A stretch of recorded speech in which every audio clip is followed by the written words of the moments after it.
আমাদের দেশে কন্যা সন্তানকে নিজের সন্তান হিসেবে বড় না করে অন্যের স্ত্রী হিসাবে বড় করার যে মানসিকতা এবং সংস্কৃতি আছে, এটা কিন্তু ইসলামের সংস্কৃতি না, ইসলামের শেখানো মানসিকতা না। এটা আমরা পেয়েছি হিন্দু ধর্ম থেকে।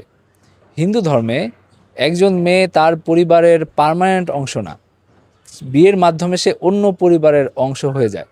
একজন মেয়ের যখন বিয়ে হয়, তাকে যৌতুক দিয়ে আজীবনের জন্য তার পরিবার থেকে বিদায় দেওয়া হয়। এবং ওই যে বলা হয় যে সম্পর্ক বদলে গেল, তার মানে এক পলকে তার পরিবারের মেয়ে থেকে সে এখন অন্য পরিবারের সদস্য হয়ে গেল। এবং তাদের ধর্মে বিয়ের বন্ধনটাও আজীবনের বন্ধন। তারা বলে যে 7 জন্মের বন্ধন। একটা মেয়ে যখন বিয়ে শাদী করে, তখন সে আজীবনের জন্য ওই ফ্যামিলির অংশ হয়, তার সারনেম বদল হয়ে যায় এবং সে তার পরিবারের সম্পত্তিরও তো অংশীদার হয় না। কিন্তু ইসলামে ব্যাপারটা কিন্তু এরকম না। ইসলামে আজীবন একজন মেয়ে তার বাবারই সন্তান থাকে, তার পরিবারেরই অংশ থাকে এবং সে তার পরিবারের সম্পত্তির অংশীদার হয়।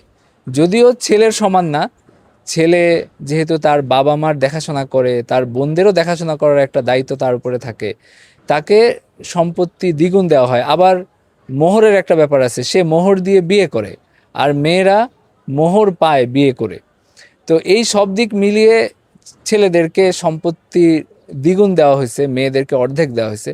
কিন্তু সে কিন্তু বাবার সব রকম সম্পত্তিরই অংশীদার হয়, মানে আজীবনের জন্য সে তার ফ্যামিলির অংশীদার থাকে, তার ফ্যামিলির সব রকম সম্পত্তিতে সে অংশীদার হয়।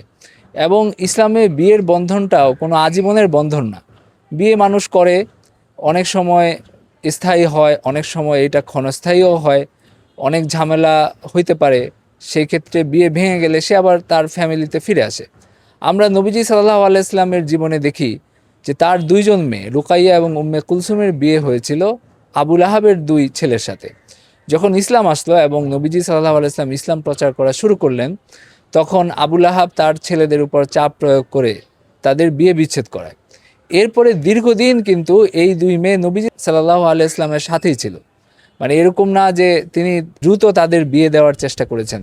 উম্মে কুলসুম রাদিয়াল্লাহু আনহার বিয়ে হয়েছে রুকাইয়ার ইন্তেকালের পরে হযরত ওসমানের সাথে।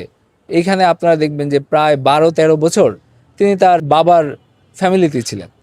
নবীজি সাল্লাল্লাহু আলাইহি সাল্লামের আরেক মেয়ে ফাতেমা রাদিয়াল্লাহু আনহার বিয়ে হয়েছিল হযরত আলী রাদিয়াল্লাহু আনহুর সাথে, যিনি নবীজির পালিত সন্তানের মতো ছিলেন এবং তিনি আজীবন নবীজির পরিবারেরই অংশ ছিলেন, মানে তার পরিবারই ছিলেন। তিনি যে তাকে বিদায় দিয়ে কোথাও চলে গেছেন, ব্যাপারটা এরকম হয় নাই। নবীজি সাল্লাল্লাহু আলাইহি সাল্লাম আমাদের জন্য উত্তম আদর্শ বা উসওয়ায়ে হাসানা।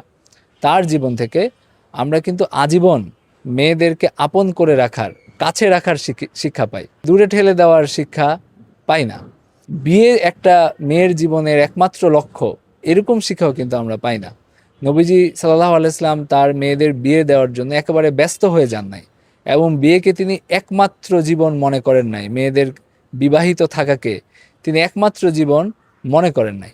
এই বিষয়গুলো থেকে আমাদের অনেক কিছু শেখার আছে এবং আমাদের মানসিকতা পরিবর্তন করার প্রয়োজন আছে।